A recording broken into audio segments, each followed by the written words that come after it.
Hello students, welcome back to our channel general studies with Anup K Verma. हम लोग जो है आईसीआर टेक्नीशियन के प्रैक्टिस सेट लगा रहे हैं और अब तक हमने 20 सेट कवर कर लिए हैं और ये हमारा जो रहेगा 21st नंबर का सेट रहने वाला है। ठीक है, कौन सा सेट रहेगा? 21st set. ठीक है, जिसके अंदर हम जनरल नॉलेज, साइंस और सोशल साइंस के मिक्स क्वेश्चंस को कवर अप करते हैं। ठीक है, और जो ये आपका पर्टिकुलर एग्जाम है इसमें 75% ऑफ मार्क्स का वेटेज इन्हीं तीनों सब्जेक्ट से रहने वाला है। ठीक है, तो चलिए शुरू करते हैं अपने पहले क्वेश्चन के साथ। चलिए देखिए, पहला क्वेश्चन है हमारा, काफ़ी सिंपल क्वेश्चन है। Nepal shares a border with which countries besides India. ठीक है, इंडिया के अलावा देखिए नेपाल जो इंडिया के साथ तो बॉर्डर शेयर करता ही है, साथ में किसके साथ शेयर करता है?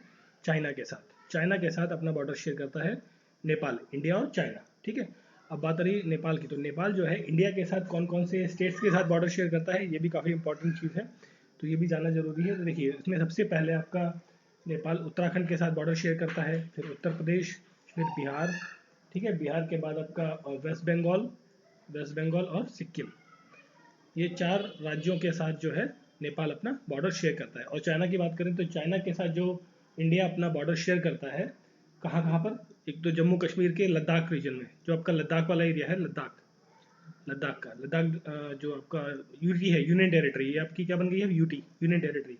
इसके साथ शेयर करता है, साथ में हिमाचल प्रदेश के साथ शेयर करता है, उत्तराखंड के साथ भी बॉर्डर शेयर करता है, सिक्किम के साथ शेयर करता है, और फिर अरुणाचल प्रदेश। ठीक है, जो नॉर्थ ईस्टर्न पार्ट है अरुणाचल प्रदेश, वहाँ पर चाइना बॉर्डर शेयर करता है। भूटान की बात करें तो भूटान जो है आपका वेस्ट बंगाल, सिक्किम, अरुणाचल प्रदेश और असम के साथ बॉर्डर शेयर करता है, और भूटान जो है चाइना के साथ भी अपना बॉर्डर शेयर करता है। ठीक है, फिर हम बात करें बांग्लादेश। बांग्लादेश जो है वो इंडिया के साथ, मोस्टली इंडियन स्टेट्स के साथ ही शेयर करता है अपना बॉर्डर, और कुछ पार्ट थोड़ा सा म्यांमार के साथ भी शेयर करता है। बट हम इंडिया के पर्सपेक्टिव में बात करें तो इंडिया के साथ बांग्लादेश जो है वेस्ट बंगाल, आपका असम, मेघालय, और साथ में आपका ये त्रिपुरा और मिजोरम, इन स्टेट्स के साथ में बॉर्डर शेयर करता है बांग्लादेश। ठीक, और अफगानिस्तान के साथ में जम्मू एंड कश्मीर का एक छोटा सा पार्ट जो अप्रॉक्सीमेटली 70 किलोमीटर की लेंथ का है, वहाँ पर शेयर करता है अफगानिस्तान के साथ। ठीक है, जम्मू कश्मीर में एक छोटा सा रीजन है जहाँ पर बॉर्डर शेयर करता है इंडिया इसके साथ। ठीक है, तो क्वेश्चन का करेक्ट आंसर है चाइना। क्लियर? अब कैपिटल के बारे में भी देख लेते हैं। चाइना की कैपिटल बीजिंग, और बांग्लादेश की कैपिटल है आपकी ढाका, अफगानिस्तान की काबुल, और यहाँ पर भूटान है, भूटान की कैपिटल है थिम्फू। ठीक है, थिम्फू। ठीक है, चलिए फिर बात करते हैं नेक्स्ट क्वेश्चन की। नेक्स्ट क्वेश्चन है हमारा, which of the following is an important port city of IBC. Indus valley civilisation की पोर्ट सिटी कौन सी है? वो है आपकी लोथल। लोथल कहाँ पे देखने को मिलती है? ये देखने को मिलती है गुजरात के अंदर। ठीक है, और हड़प्पा की साइड जो है ये आपको देखने को मिलती है हड़प्पा एक्चुअली साइट नहीं है, ये क्या है, इंडस वैली सिविलाइजेशन को ही हड़प्पन सिविलाइजेशन कहा जाता है। ठीक है, रोपड़ आपका पंजाब में है, कालीबंगन आपका राजस्थान के अंदर है, और भी कुछ इंपॉर्टेंट साइट्स हैं उनके बारे में जान लेते हैं। लोथल हो गया, लोथल के बाद देखिए धौलावीरा है, धौलावीरा आपको देखने को मिलता है, मोहनजोदाड़ो आपको देखने को मिलेगा, कालीबंगन आपका हो गया है। कालीबंगन के बाद एक चन्नो दारो नाम की एक साइट है। ठीक है, सुरकोटड़ा, राखीगढ़ी। ठीक है, रोपड़ हो गया, आलमगीरपुर साइट है आपकी, मेहरगढ़। ठीक है, और ठीक है, ये सब क्या इंपॉर्टेंट साइट्स हैं इंडस वैली सिविलाइजेशन की। ठीक है, international day of natural disaster reduction. ठीक है, इंटरनेशनल डे मनाया जाता है नेचुरल डिजास्टर रिडक्शन के लिए। वो किस दिन सेलिब्रेट किया जाता है? ये सेलिब्रेट किया जाता है 13 अक्टूबर को। हर साल 13 अक्टूबर को international day of natural disaster reduction celebrate किया जाता है वर्ल्ड वाइड। ठीक है, और ये अनाउंस किया गया था यूएन के द्वारा, यूनाइटेड नेशन के द्वारा अनाउंस किया गया है। चलिए फिर देखते हैं, नेक्स्ट क्वेश्चन है, how many hectares of Indian land are prone to flood and river erosion. ठीक है, तो ये जो डाटा है बेसिकली एक दिया जाता है एनडीएमए के द्वारा, NDMA national disaster management authority के द्वारा अप्रॉक्सीमेशन ऑफ डाटा दिया जाता है, जिसमें ये पूछा गया कि कितने लैंड ऑफ इंडिया का, जो भारत का लैंड एरिया है, भारत का जो लैंड एरिया है, भारत का लैंड एरिया कितना है? 329 मिलियन हेक्टेयर्स का। ठीक है, इसे हम शॉर्ट में MHA कह सकते हैं, मिलियन हेक्टेयर। ठीक है, इतने लैंड एरिया में, कितने लैंड एरिया में संभावित फ्लड और रिवर इरोजन की संभावनाएं देखने को मिलती हैं भारत के अंदर, वो है अराउंड 40 मिलियन। ठीक है, तो 40 मिलियन हेक्टेयर, ठीक है, 40 MHA के लैंड पर आपको क्या देखने को मिलता है, फ्लड और रिवर इरोजन की घटनाएं।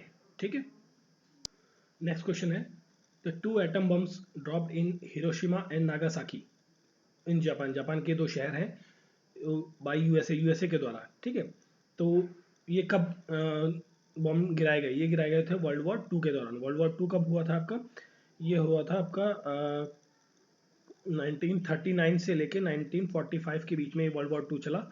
ठीक है, और वर्ल्ड वॉर 1 की बात कर लें तो वर्ल्ड वॉर 1 जो है 1914 से लेकर 1918। ठीक है, ये लगभग 4 साल के आसपास, और ये लगभग 6 साल के आसपास का वर्ल्ड वॉर 2 का ड्यूरेशन था। और यहाँ पर हिरोशिमा और नागासाकी में वर्ल्ड वॉर 2 में, क्वेश्चन का करेक्ट आंसर हो गया वर्ल्ड वॉर 2। यहाँ पर 6 तारीख को गिरा, 6 अगस्त 1945 को, और यहाँ नागासाकी में 9 अगस्त। ठीक है, 9 अगस्त 1945 को। यहाँ पर जो बॉम्ब गिरा उसका नाम था लिटिल बॉय, लिटिल बॉय। और यहाँ पर जो बॉम्ब गिरा नागासाकी में वो था फैटमैन, फैटमैन नाम का बॉम्ब गिराया गया था। ठीक है, क्लियर। नेक्स्ट क्वेश्चन है हमारा, the cycle of disaster consist of following components. देखिए, मान लीजिए इसमें पूछा गया कि जब कोई भी डिजास्टर होती है, कोई भी दुर्घटना होती है, चाहे वो आपका फ्लड हो या अर्थक्वेक आ जाए, सुनामी आ जाए, कोई भी इस तरीके की जो नेचुरल डिजास्टर होती है, लैंडस्लाइड्स होती है, तो ये सब चीज़ें जब होती हैं तो उसके लिए जो डिजास्टर को मतलब आपको उससे बाहर निकलने के लिए कौन कौन सी चीज़ें वर्क करती हैं, स्टेपिंग क्या होती है बेसिकली, इस डिजास्टर साइकिल में स्टेप्स क्या क्या होते हैं। ठीक है, तो उन स्टेप्स के बारे में पूछा गया है। तो उसमें सबसे पहला होता है मिटिगेशन। ठीक है, मिटिगेशन के बाद प्रिपेयर्डनेस होती है, फिर आपका रिस्पांस होता है, देन फोर्थ आपका रिकवरी होता है। तो क्वेश्चन का करेक्ट आंसर हो गया ऑप्शन नंबर है, mitigation, preparedness, response and recovery. देखिए, तीनों टर्म तो आपको समझ में आते होंगे। मिटिगेशन क्या होता है एक्चुअली, मिटिगेशन होता है ये action of ready the sensitive और सीरियस और पेनफुल ऑफ समथिंग। मतलब देखिए, कोई भी ये मिटिगेशन मतलब क्लासीफाई करना कि भाई कोई भी घटना हुई है तो किस एरिया में और किस व्यक्ति के लिए उसको कितनी हेल्प देना है, कितना सीरियस है, कोई एक्सट्रीम डेथ कंडीशन में है, किसी को कुछ छोटी मोटी चोटें लगी हैं, तो किसको priority of medical help, priority of evacuation, ये सब देना है, वो सब आता है मिटिगेशन के अंदर। प्रायोरिटी आपको सेट करनी है चीज़ों की। ठीक है, फिर उन प्रायोरिटी के हिसाब से उनकी प्रिपेयर्डनेस करनी है, फिर रिस्पॉन्स करना है आपको, फिर उन चीज़ों को रिकवर करना है, वापस से पुनर्स्थापन का काम करना है। ठीक है, नेक्स्ट क्वेश्चन है, WMD स्टैंड्स फॉर, WMD क्या होता है, ये होता है आपका world mass weapon of mass destruction. ठीक है, ये वेपन ऑफ मास डिस्ट्रक्शन क्या होता है, मतलब मान लीजिए जैसे एटॉमिक बॉम्ब था, एटॉमिक बॉम्ब ये नागासाकी और हिरोशिमा पे गिराया गया, तो उससे क्या हुआ, मास डिस्ट्रक्शन हुआ, बहुत लाखों लोगों की मृत्यु हुई, मौत हुई, और उसके बाद काफ़ी लंबे समय तक वहाँ पर जो जनरेशन्स ग्रो हुई, पैदा हुई, उनमें कई सारे डिजीजेस देखने को मिले एक लंबे समय तक। ठीक है, तो ये क्या हो गया, एक तरीके का मास डिस्ट्रक्शन हो गया। जो वेपन्स आपके बहुत हैवी मास डिस्ट्रक्शन करें, मान लीजिए जैसे कोई बॉम्ब वगैरह है, बॉम्ब फटता है तो उस पर्टिकुलर एरिया में 100-200 लोगों की मौत होती है, बट इसमें क्या है, लाखों की संख्या में, हजारों की संख्या में लोगों की जान जाती है। एटॉमिक बॉम्ब हो गया, और दूसरा आपका जैसे केमिकल वॉर हो जाए, केमिकल वॉर। ठीक है, वाटर की सप्लाई हो रही है, वाटर सप्लाई में अब कोई ऐसा केमिकल मिला दिया जाए, या बायोलॉजिकल वॉर होती है, जैसे बायोलॉजिकल, जैसे आजकल हमारा देश में, पूरी दुनिया में, देश में क्या, कोविड-19 है ना, कोविड-19 जो एक ये वायरस है, ये क्या एक तरीके का बायोलॉजिकल वॉर वेपन है ना। तो अगर जो ये कैसे फैला या डिस्ट्रक्शन, उसके हम पीछे नहीं जा रहे हैं, बट एक तरीके का ये भी क्या है, ये मास डिस्ट्रक्शन का एक एग्जाम्पल है। ठीक है, ये हो सकता है। ठीक, क्लियर। और जैसे रेडियो एक्टिविटी लीकेज हो जाए, रेडियो एक्टिव किसी एरिया में रेडियो एक्टिविटी एक्टिव मटेरियल जो है उसकी रेडिएशन लीक हो जाती है, तो उसकी वजह से भी काफ़ी लंबे एरिया में उसका इफेक्ट देखने को मिलता है। ठीक है, वो कहलाता है आपका weapon of mass destruction, WMD। Clear. Next question है आपका, national institute of disaster management. ठीक है, जो NDA में है आपका, NIDM।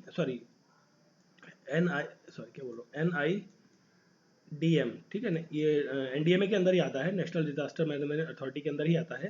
ठीक है, ये इंस्टीट्यूट है जिसमें ट्रेनिंग प्रोवाइड करी जाती है, सर्टिफिकेशन कोर्स होता है, ठीक है, कोई भी व्यक्ति वॉलंटरीली जाके यहाँ पर ट्रेनिंग ले सकता है कि भाई कभी भी कोई आपदा आती है आपके इलाके में तो आप वहाँ पर एज अ वॉलंटियर हेल्प कर सकते हैं।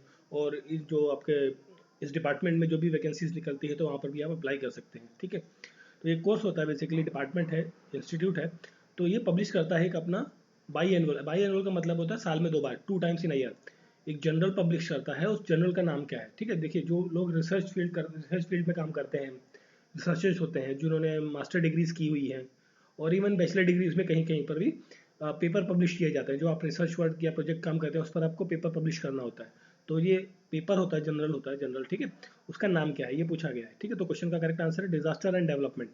तो उस जर्नल का नाम होता है डिजास्टर एंड डेवलपमेंट, जो इस इंस्टीट्यूट के द्वारा पब्लिश किया जाता है। क्लियर? नेक्स्ट क्वेश्चन है national consumers day, right day. ठीक है, राष्ट्रीय जागरूकता नागरिक अधिकार दिवस जो है ये, ठीक है, नागरिक अधिकार दिवस। कंज्यूमर मतलब जो आप नॉट नागरिक अधिकार, ये कंज्यूमर जो ग्राहक अधिकार दिवस है ना, ग्राहक, कंज्यूमर मतलब राइट, ग्राहक होता है। ठीक है, तो ग्राहक अधिकार दिवस जो है कब मनाया जाता है? ये मनाया जाता है 24 दिसंबर को। ठीक है, 24 दिसंबर को ये मनाया जाता है। ठीक है, इसके लिए एक एक्ट आया था, ये आया था कंज्यूमर कंज्यूमर प्रोटेक्शन एक्ट, और ये कब आया था? 1986 में। ठीक है, 1986 में आया था, उसके बाद ये लागू किया गया। और इसके अंदर एक काफ़ी आपने स्लोगन सुना होगा काफ़ी पहले, जब दूरदर्शन काफ़ी ज़्यादा फेमस था चैनल्स पर, टीवी पर, जागो ग्राहक जागो, जागो ग्राहक जागो। ठीक है, ये तरीके का स्लोगन, और इसके लिए जो कोर्स होती थी, कंज्यूमर फोरम्स, इस तरीके की जो स्थापनाएं हुई, तो वो इसी के अंतर्गत आती हैं। ठीक है, नेशनल कंज्यूमर राइट्स डे आपको 24 जनवरी को मनाया जाता है। ठीक है, चलिए फिर बात करते हैं। नेक्स्ट क्वेश्चन है which of the following organisation helps to manage in the disaster. जब कभी भी कोई आपदा आती है तो उसमें कौन सी ऑर्गेनाइजेशन इनमें से हेल्प करती है? देखिए, ये जितने भी नाम हैं, Indian arm forces, national cadet corps, और नेशनल सर्विस स्कीम जिसे एनएसएस कहते हैं, एनएसएस, ठीक है, इसे एनसीसी कहते हैं, और ये इंडियन आर्म फोर्सेस। ठीक है, तो ये क्या है, सारी मिलकर हेल्प करती हैं। इसका करेक्ट आंसर है ऑल द अबव। ठीक है, क्योंकि देखिए गवर्नमेंट जो है वो अकेले किसी भी डिजास्टर से निपटने के लिए प्रॉपरली सक्षम नहीं होगी जब तक उसको इन सभी फोर्सेस का, इन सभी चीज़ों का, और जो भी लोकल अथॉरिटीज़ हैं। ठीक है, अब इसमें क्या है, कौन कौन हेल्प करता है? जैसे आपकी आर्म फोर्सेस हो गई, नेशनल कैडेट कॉर्प हो गया, एनएसएस हो गया। ठीक है, और आपका जो पहले पैरामिलिट्रीज होती हैं, पैरामिलिट्रीज, पुलिस, आपका civil defence, home guards, fire services, आपका जो यूथ ऑर्गेनाइजेशंस हैं, आपका यूएन एजेंसीज भी हैं, यूनाइटेड नेशन की जो एजेंसीज हैं, वो इंटरनेशनल और नेशनल वॉलंटियर्स जितने भी ग्रुप होते हैं, public private enterprises, media houses, सभी लोग जो हैं इसमें काफ़ी ज़्यादा इंपॉर्टेंट रोल प्ले करते हैं व्हेन अ डिजास्टर हैपन्स, उसको मैनेज करने के लिए और उससे उबरने के लिए, उस दुर्घटना से उबरने के लिए उस पर्टिकुलर एरिया में। ठीक है, तो इसमें हेल्प करने वाली ये सारी ऑर्गेनाइजेशंस रहती हैं। ठीक है, अब इसमें एक दो चीज़ और जान लेते हैं, जैसे नेशनल कैडेट कॉर्प है, एनसीसी। ठीक है, इसकी जो स्थापना हुई थी 1948 में हुई थी। ठीक है, क्लियर? और साथ में एक और है ये आपका एनएसएस, नेशनल सर्विस स्कीम।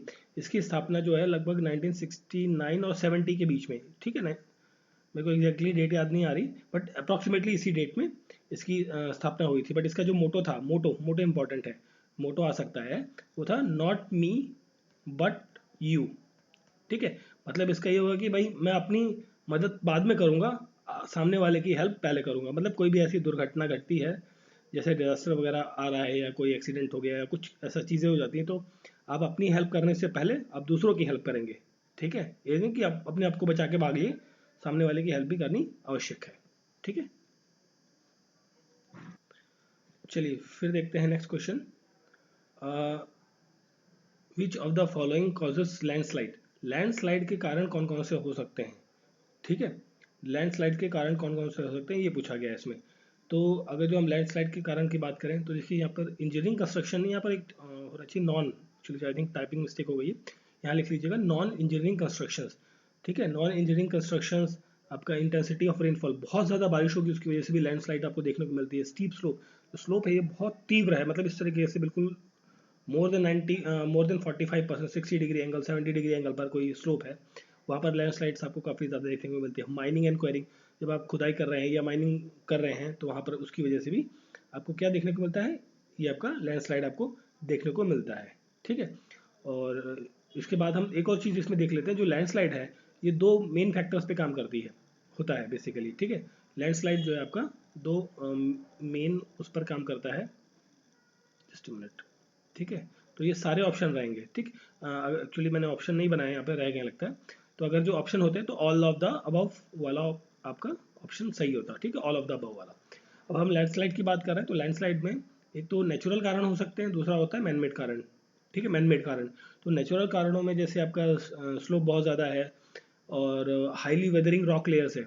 ठीक है, हाईली वेदरिंग रॉक लेयर्स है, रेनफॉल की इंटेंसिटी बहुत ज़्यादा है, सॉइल लेयर जो है वो फॉर्म होती है अंडर ग्रेविटी। ग्रेविटी की वजह से सॉइल लेयर फॉर्म हो रही है, सिस्मिक एक्टिविटीज बहुत ज़्यादा होती है। सिस्मिक एक्टिविटी का मतलब होता है जो अर्थक्वेक है बहुत ज़्यादा आते रहते हैं वहाँ पर। ठीक है, और पुअर ड्रेनेज है, मतलब बारिश हो रही है तो जो पानी है वहीं पर जमा हो जा रहा है, वो बाहर नहीं जा रहा है। तो ये सब क्या है, आपके नेचुरल रीजंस है, फैक्टर्स हैं जिसकी वजह से लैंडस्लाइड देखने को मिलती है। ठीक है, और हम बात करें मैनमेड फैक्टर की, जैसे आपका सबसे इंपॉर्टेंट फैक्टर इसके लिए तो डिफॉरेस्टेशन है। डिफॉरेस्टेशन जो है जिसकी वजह से सॉइल इरोजन होता है, डिफॉरेस्टेशन होगा जिसकी वजह से सॉइल इरोजन होगा, उसकी वजह से क्या आपको देखने को मिलता है, लैंडस्लाइड। ठीक है, नॉन इंजीनियरिंग इवैक्यूएशन, मतलब एक होता है इंजीनियरिंग इवैक्यूएशन या कंस्ट्रक्शन, मतलब जिसमें आप डैमेज ना हो उस चीज़ों का ध्यान रखते हैं। अब किसी को नहीं पता कि भाई कैसे काटना है, क्या खोदना है, कितनी ड्रिलिंग करनी है, क्या करना है, कितना वाइब्रेशन यूज़ करना है, ऐसे ही खोदे जा रहा है जबरदस्ती, तो वो क्या हो गया, नॉन इंजीनियरिंग कंस्ट्रक्शन या इवैक्यूएशन। ठीक है, एक्सकेवेशन कह लीजिए, नॉट इवैक्यूएशन, एक्सकेवेशन। ठीक है, माइनिंग क्वेरिंग तो बात कर ली हमने। ठीक है, ये सब क्या है, और लैंड यूज पैटर्न पर भी काफ़ी ज़्यादा डिपेंड करता है, लैंड यूज पैटर्न पर भी। ये सब क्या है, आपके मैनमेड कारण है जिसकी वजह से लैंडस्लाइड देखने को मिलती है। और ये जनरली कहाँ देखने को मिलती है, हिली एरियाज में।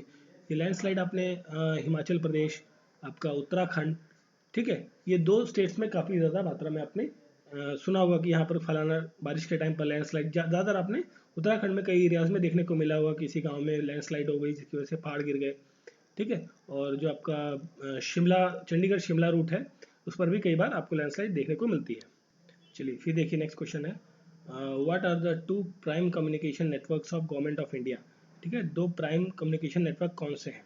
इसमें देखिए सबसे पहला है एनआईसी, ये इसे कहते हैं हम शॉर्ट में एनआईसी। ठीक है, आप कोई भी गवर्नमेंट साइट खोलेंगे तो वहाँ पर आपको कई जगह देखने को मिलता है नीचे @ या सॉरी कॉपीराइट ऑफ एनआईसी या @ एनआईसी या पावर्ड बाई एनआईसी, इस तरीके का आपको देखने को मिलता है। ठीक है, एक तो ये होता है, दूसरा कौन सा होता है, भारत संचार निगम लिमिटेड, जिसे कहते हैं हम शॉर्ट में बीएसएनएल है ना, ये टेलीफोन कंपनी है कम्युनिकेशन के लिए। ठीक है, दोनों प्राइम कम्युनिकेशन नेटवर्क है किसके, गवर्नमेंट ऑफ इंडिया के। तो करेक्ट आंसर क्या है, बोथ 1 और 2। ठीक है, और जो आपका एनआईसी है, नेशनल इंफॉर्मेशन सेंटर, ठीक है, ये sorry not information, informatics centre जो है, ये वर्क करता है किस पर, एनआईसी नेट पर। ठीक है, एनआईसी नेट पर। ठीक है, अब एनआईसी नेट क्या होता है, ये होता है आपका nation wide information and communication network. ठीक है, nation wide information and communication network. ठीक है, नेटवर्क टेक्नोलॉजी, टेक्नोलॉजिकल नेटवर्क आपको कहते हैं थे। ठीक है, और बीएसएनएल के बारे में तो आप सभी जानते ही होंगे। ठीक है, ये इंडिया की सबसे बड़ी सरकारी दूरसंचार कंपनी है। ठीक है, तो क्वेश्चन का करेक्ट आंसर क्या हो गया, बोथ ऑप्शन 1 और 2। नेक्स्ट क्वेश्चन है, which of the following is to do during frost bite. अब देखिए फ्रॉस्ट बाइट जो वर्ड है इसका मतलब क्या होता है, जैसे आपने कई बार सीरियल्स में या मूवीज़ में देखा होगा कि कुछ लोग जैसे बर्फ़ में जम जाते हैं। ठीक है, फ्रीज हो जाते हैं, कहाँ हो जाते हैं, बर्फ़ में फ्रीज हो जाते हैं, मतलब उनकी बॉडी बिल्कुल पूरी तरीके से अकड़ जाती है ठंड की वजह से, है ना। तो वो कंडीशन होती है फ्रॉस्ट बाइट। तो उन कंडीशन के लिए क्या करना, व्हाट टू डू, मतलब इसमें क्या करना होता है, इसमें करना होता है कि जो अफेक्टेड एरिया है, ठीक है, उसको क्या करना पड़ता है, ब्रीथ करना पड़ता है, ब्रीथ के with warm, warmed not warmed, it's warmed, गर्म करना पड़ता है। ठीक है, गर्म मतलब देखिए जब आपको क्या बॉडी पार्ट आपका फ्रीज हो गया, ठीक है, तो जो अफेक्टेड एरिया है उसको बाई रब करते हुए, ठीक है, उसको रब करते हुए क्या करना है, आपको वार्म करना है, और आपको ब्लैंकेट उड़ा देने हैं, गर्म पानी में उस अफेक्टेड एरिया को डाल देना है। पैर जैसे जाम हो जाते हैं तो क्या है, गर्म पानी में हीटर काम लेते हैं ना सर्दियों में सहारा, ताकि हमारे पैरों में जान बनी रहे, चलते रहे, मूवमेंट बनी रहे। ठीक है, तो अगर जो जाम हो जाता है तो उसको हॉट वाटर जो अप्रॉक्सीमेटली 40 डिग्री टेम्परेचर का जो पानी होगा उसमें डालना है, ताकि जो फ्रीजिंग कंडीशन है बॉडी की या उस पर्टिकुलर पार्ट की, हाथ की या पैर की या किसी भी बॉडी सेक्शन की, वो नॉर्मलाइज हो सके। ठीक है, तो उसमें क्या किया जाता है, affected area to be warmed by breathing on them. Clear. चलिए फिर देखते हैं next question. Globalisation does not provide service with. देखिए ग्लोबलाइजेशन का मतलब क्या होता है, ग्लोबलाइजेशन में क्या होता है कि आपका कंट्री का जो मार्केट है, ठीक है, ग्लोबलाइजेशन के अंदर इकोनॉमिक क्वालिटीज बढ़ती हैं। ठीक है, मतलब पहले क्या है, आपके देश में एक ही चीज़ की मतलब कोई आपका जैसे कोई कार कंपनी है, मारुति थी, ठीक है, मारुति कंपनी, तो मारुति जो कार बनाती थी इंडिया में, तो सिर्फ वही चीज़ थी। उसके बाद अब क्या बाहर की कंपनीज भी आने लग गई, तो क्या है, भारत के अंदर जो ग्राहक हैं कार खरीदने वाले, तो उनके पास मल्टीपल चॉइसेस हो जाती हैं। तो जो इकोनॉमी है भारत की, उसमें क्या है, आपको क्वालिटी देखने को मिलती है, इक्वालिटी, सॉरी क्या बोल रहा था, हाँ, इकोनॉमिक क्वालिटी आपको देखने को मिलती है ग्लोबलाइजेशन की वजह से। और चॉइस ऑफ कम्युनिटी, देखिए मारुति के लिए बहुत सारी वेराइटीज मिली, जैसे हुंडई मिली, शेवरलेट मिली, BMW आपकी, और आपका मारुति तो है ही, आपकी टाटा की हो गई, और बहुत सारी कंपनीज जो हैं वो आपको देखने को मिलती है, चॉइस मिल जाती है एक पर्टिकुलर चीज़ के लिए। ठीक है, ग्लोबलाइजेशन की वजह से। और इंटीग्रेशन ऑफ मार्केट, मार्केट का इंटीग्रेशन का मतलब एकीकरण हो गया भाई, एक ही एरिया में, मतलब आपको एक ही एरिया में कई सारे ब्रांड्स आपको मिल जाते हैं, जिससे क्या है, आपको अलग अलग नहीं कि भाई, ऐसा नहीं है कि भाई इस एरिया में आपको सिर्फ मारुति मिलेगी, उसके लिए आपको किसी और हुंडई की गाड़ी चाहिए तो आपको 50 किलोमीटर दूर कहीं और जाना पड़ेगा। मतलब इंटीग्रेशन हो गया पूरा मार्केट का। ठीक है, और क्या लिखा हुआ, इंटरकनेक्शन, इंटरकनेक्टनेस ऑफ कंट्रीज। देखिए इसी देश का इंटरकनेक्शन का कोई मतलब नहीं है।